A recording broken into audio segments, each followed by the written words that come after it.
Bien, estamos ya prácticamente en la recta final, en los últimos minutos de esta jornada de medicina ambiental que se está celebrando aquí en Bilbao. En concreto estamos ubicados en el Salón Archanda, en el Hotel Gran Bilbao, como he dicho, en esta jornada que está organizada por ASIMI, por la Asociación de Salud y Medicina Integrativa, una jornada que ha servido para proyectar el conocimiento a nivel profesional de un elenco de grandes especialistas con un objetivo fundamental que no es otro que dar a conocer y debatir incluso los beneficios que proporciona la medicina integrativa para mantener el equilibrio, el correcto equilibrio, el saludable equilibrio entre nuestro bienestar físico, nuestro bienestar mental y social, situando siempre al ser humano, a la persona, en el centro de atención.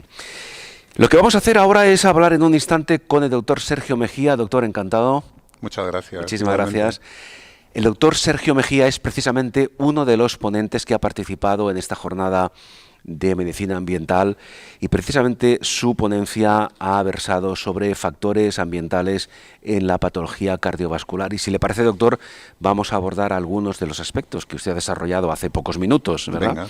Por cierto, con una gran asistencia de público presencialmente, sin olvidar aquellos otros que se han conectado por streaming. Quiere decir que el éxito de la jornada ha sido espectacular, ¿verdad? Sí, afortunadamente. Ya estamos muy acostumbrados a lo online, sí, a estar hablándole a una cámara desde casa. Y volver a tener contacto con más de 150 personas en directo y ver la asistencia, ver las caras, ha sido muy bonito. Muy bien. Vamos a centrarnos. ¿Qué relación, para orientar a quienes van a ver la entrevista y que tengan un punto de referencia, qué relación existe en la práctica entre la medicina ambiental y las patologías a nivel cardiovascular? Así a grandes rasgos. Hay ya mucha evidencia científica en estudios muy recientes de los efectos de la polución ambiental, que para nadie es un secreto que las ciudades hoy en día están altamente contaminadas por el diésel de los coches, por residuos de industrias y demás.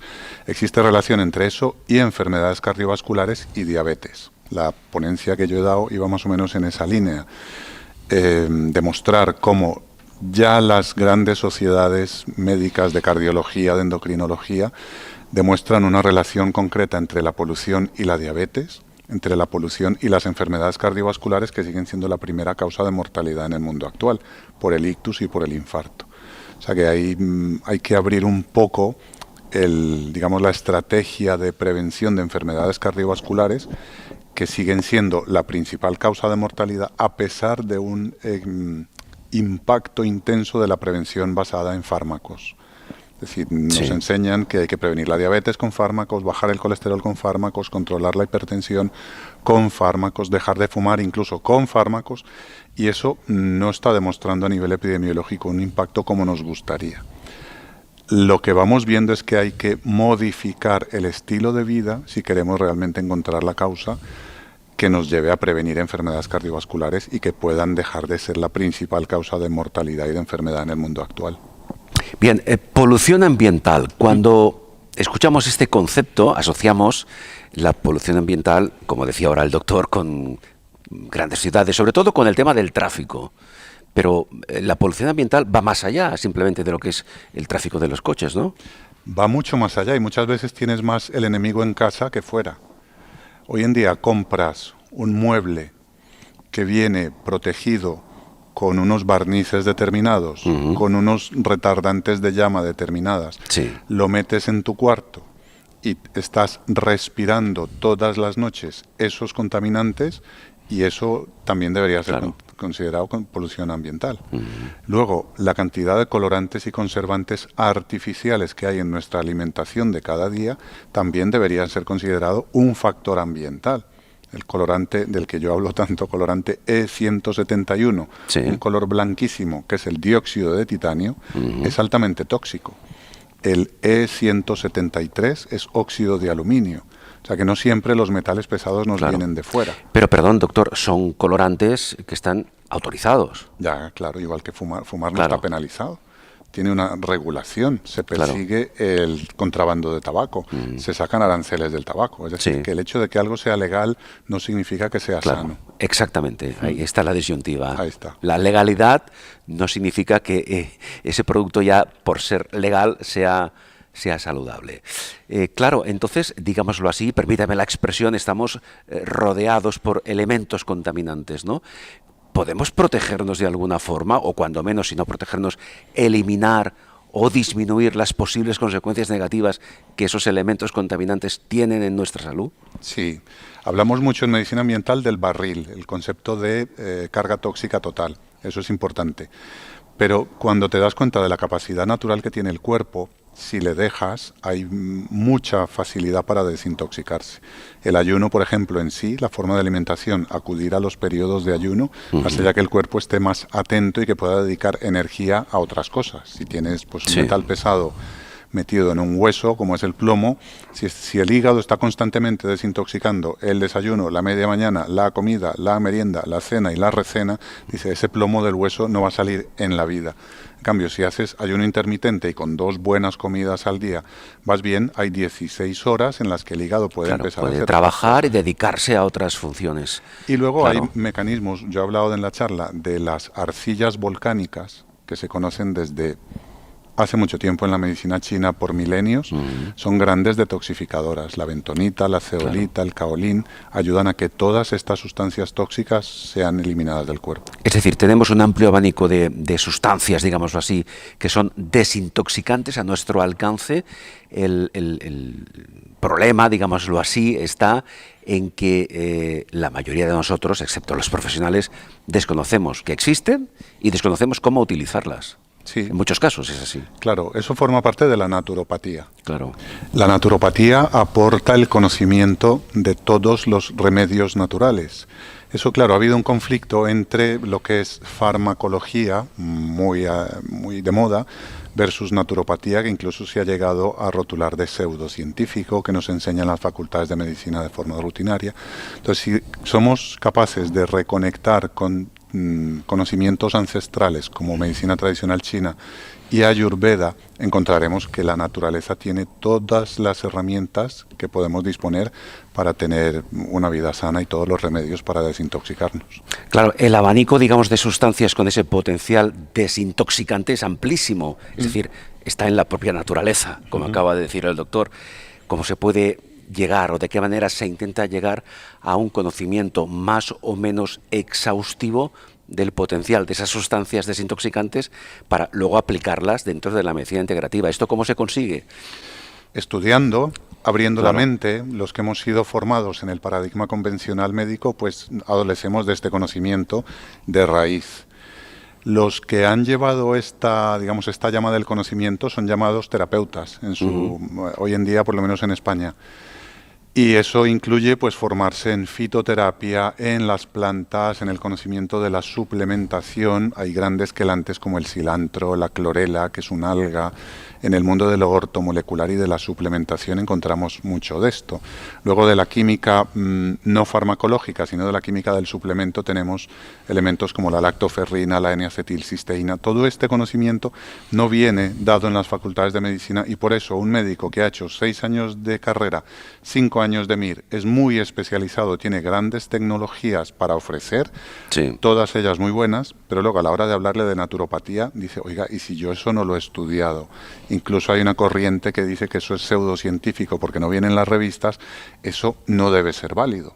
Es ahora donde estamos, en ese momento de que si no viene en el journal de turno, no es ciencia, eso es falso. Y si encontramos otra vez en los libros tradicionales de medicina información sobre plantas, hay muchísima gente ahora hablando de esto, vamos a encontrar, como me ha pasado a mí concretamente, yo vengo de ese mundo de la cardiología convencional y en un punto empecé a abrir la mente y a estudiar y a formarme en otras cosas y ha descubierto un campo inalcanzable, un campo de conocimiento, un campo de experiencia que eso sí, requiere una formación, una actualización constante, ¿verdad? Claro, sí, claro. Hay que formarse y estudiarlo porque si no, no entiendes de qué va la cosa. Y el ejemplo que ahora comenta el doctor Mejía, que él personalmente ha seguido, esa tendencia, pregunto, doctor, cada vez se está implementando más en la medicina convencional.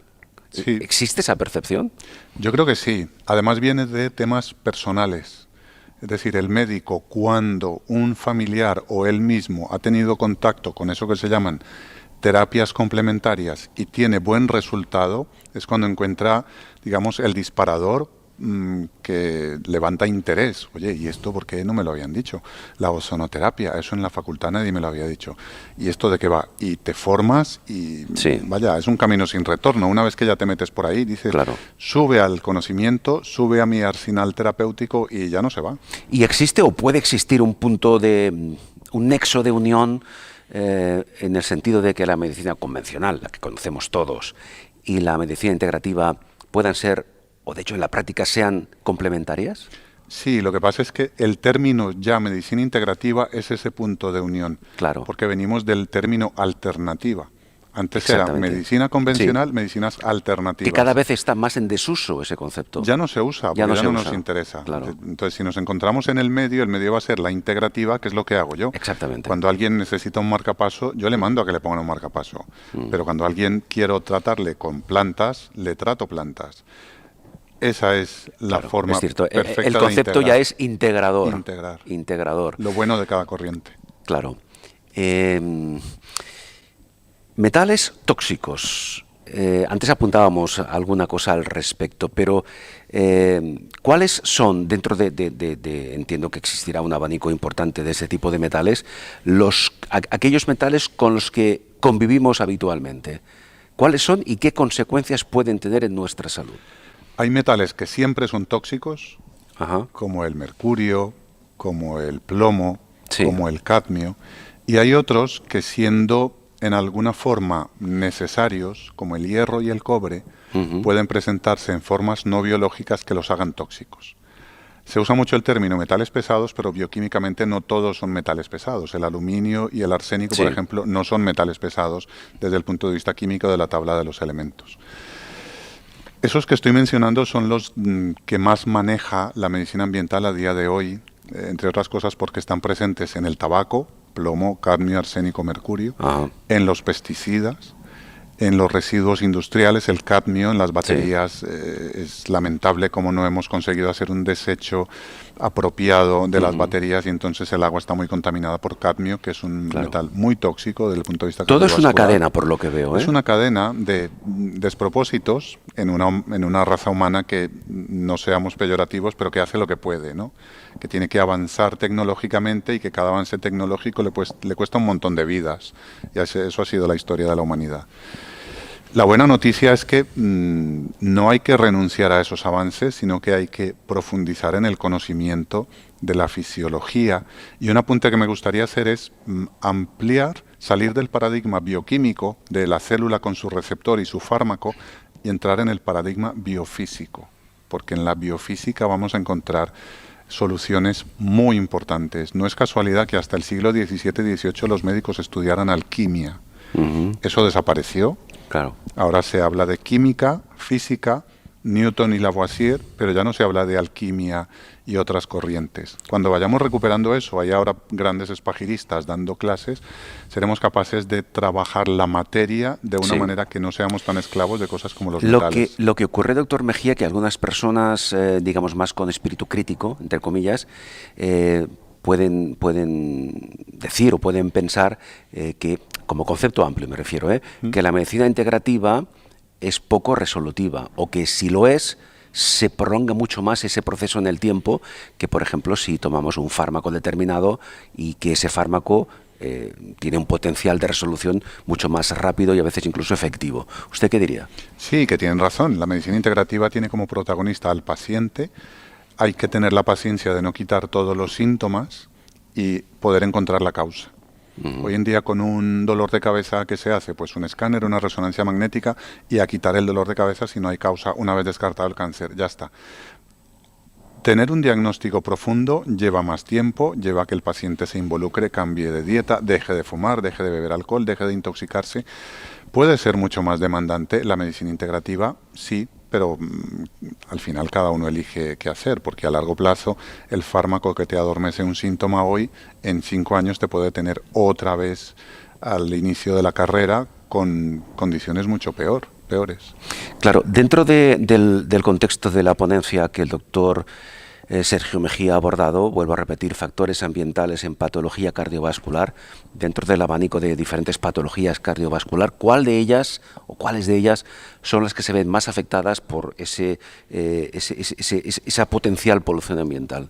¿Cuáles son las más preocupantes? Hombre, la arteriosclerosis es la que se lleva a la palma. La arteriosclerosis es una enfermedad de una arteria que depende de donde se presente en el cuerpo, va a tener una manifestación diferente. Si la arteriosclerosis afecta a la carótida, tendremos problemas neurológicos. Si te afecta a las coronarias, tendrás un problema cardíaco. Si te afecta a las piernas, tendrás un problema de claudicación en las piernas.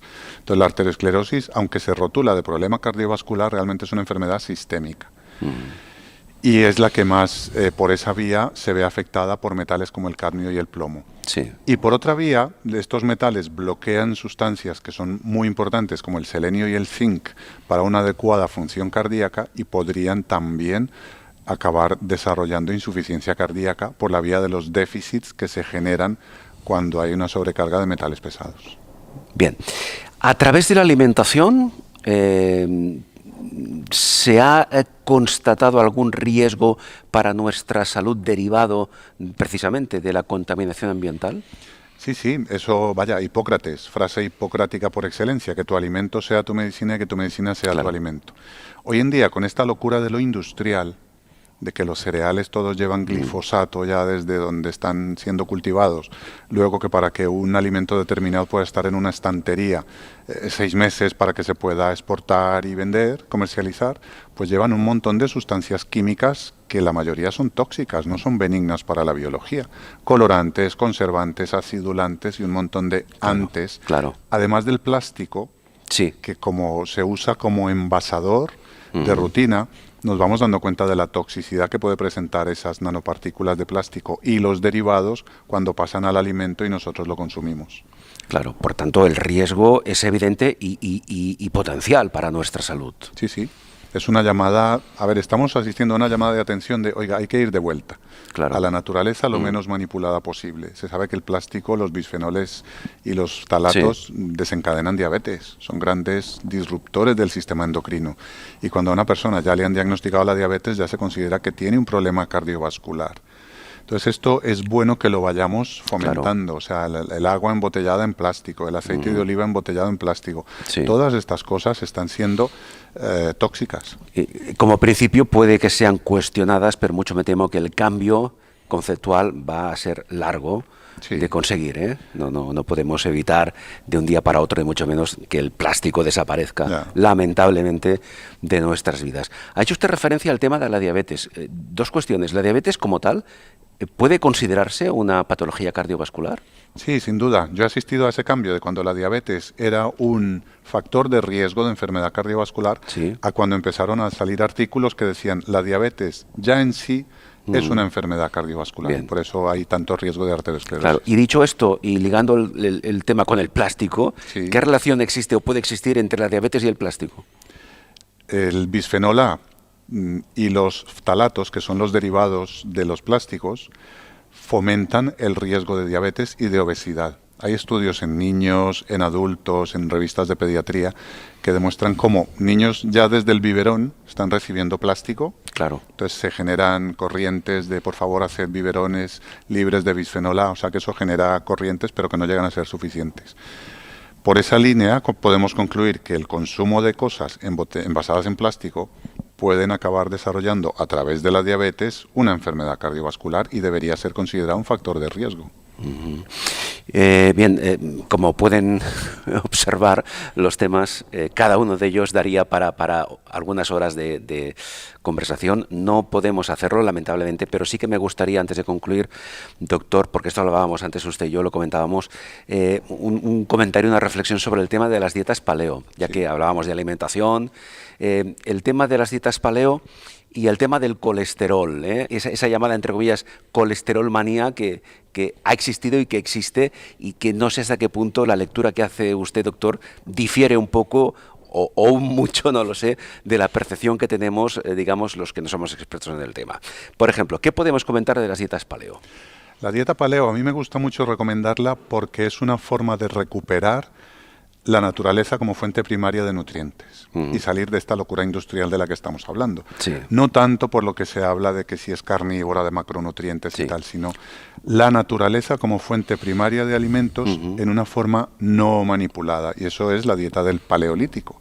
Claro, pero vamos a ver, perdón, doctor, Sí. no pretenderá que ahora volvamos al paleolítico y que volvamos a alimentarnos como hacían los humanos en esa fase de nuestra existencia, ¿no? Quiero decir, expliquémoslo un poco más al alcance de nuestra sociedad actual. Sí, ¿Qué es la dieta paleo actualmente? La dieta paleo actualmente es alimentarse de alimentos Sí. llamados orgánicos o Ajá. ecológicos, Por ejemplo, pónganos algunos ejemplos. pues verduras, hortalizas, tubérculos, raíces, Bien. semillas, Ah. aceites, pescado, carne de origen ecológico. Bien. Galletas, ¿eso está en la dieta paleo? Evidentemente no, porque no hay un árbol Claro. que produzca galletas. Bien. Pan, cereales, evidentemente no. Hay un concepto muy básico y es que la naturaleza dota a las semillas de antinutrientes para que el herbívoro no las destruya. Es como la naturaleza hace que las especies se mantengan. Las semillas están llenas de antinutrientes. Nosotros cogemos el cereal, solo la semilla, lo almacenamos, lo guardamos y hacemos panes, galletas, tortitas, todo tipo de cosas industriales que son alimentos muertos, que no aportan ningún tipo de energía y que lo que hacen es intoxicar y aumentar la carga tóxica total del cuerpo en el día a día. Entonces, la dieta paleo como concepto, según nos dice el doctor Mejía, va a aportar elementos positivos para nuestra salud. Sin duda. ¿Es esto? Sin duda. Ajá. Es, a ver, ahí hubo una época del CrossFit que a la dieta paleo le ponían un cavernícola comiéndose un hueso de mamut. Claro. Pero el paleolítico primario no tenía armas y no tenía fuego. O sea que cazar un animal grande a pedradas o a palos no es rentable. Entonces hay que modificar un poquito ese concepto de que es una dieta carnívora para decir, oye, habría zonas del planeta en el paleolítico en que eran básicamente vegetarianos. Claro. Y de frutas y al ritmo que daba la naturaleza, fresas cuando hay fresas, aguacates cuando hay aguacates, etcétera. Bien. Yo la uso un poco por eso, no tanto por el tema de carnivorismo o veganismo, sí. sino Como concepto, como concepto global. para salir de lo industrial que necesariamente es proinflamatorio. Y por último, para concluir, el tema de la colesterolmanía, ¿qué hay que decir al respecto? Sí, a ver, cada vez me alejo más del paradigma actual de decir colesterol por debajo de 200, colesterol malo por debajo de 50. Eso tiene dos vertientes de riesgo. Primero, que a lo mejor no es tan conveniente tener colesteroles tan bajos a largo plazo y que eso puede estar teniendo mucho que ver con los niveles de demencia y Parkinson y neurodegeneración en general que vemos en la sociedad actual. Y por otro lado, que nos desvía de los otros factores de riesgo, porque veo muchísima gente que a pesar de tener un colesterol por debajo de 200, acá también teniendo infartos, ictus, arterias muy calcificadas. Sí. Entonces, para que podamos abrir la mente a esos otros factores de riesgo ambientales, que hay que formarnos los médicos y luego transmitirle a la gente que no es solamente, oye, como te tomas la pastilla y tienes el colesterol por debajo de 200, no te va a pasar nada. Eso es realmente falso, es una información muy incompleta. Entonces, bajo qué criterio tendríamos que controlar nuestros niveles de colesterol? Hay una fórmula que solemos aplicar que es 200 más la edad, cuando hablamos de colesterol total, pero que tampoco tiene que ser todo tan matemático. Y luego tener en cuenta otras cosas como son los triglicéridos, la relación con lo que se llama colesterol bueno, que realmente son lipoproteínas de alta densidad, que esa relación triglicéridos partido HDL fuera menor de 2. Eso nos da una visión un poquito más acertada de si la dieta está siendo correcta. Muy bien. Doctor Mejía, Sergio Mejía, insisto, ha sido usted muy amable, nos quedan muchos temas pendientes, pero vamos a intentar resolverlos en otro momento. Muchísimas gracias, doctor, muy amable. Muchas gracias a ti. El doctor Sergio Mejía, médico integrativo y, como antes decíamos, especialista en cardiología y terapias complementarias, que ha estado presente también con esta ponencia a la que antes nos referíamos en esta edición, en esta jornada de medicina ambiental que se ha celebrado aquí en Bilbao, en el Salón Archanda del Hotel Gran Bilbao, organizada por la Asociación de Salud y Medicina Integrativa ASIMI. Hasta pronto, doctor. Muchas gracias.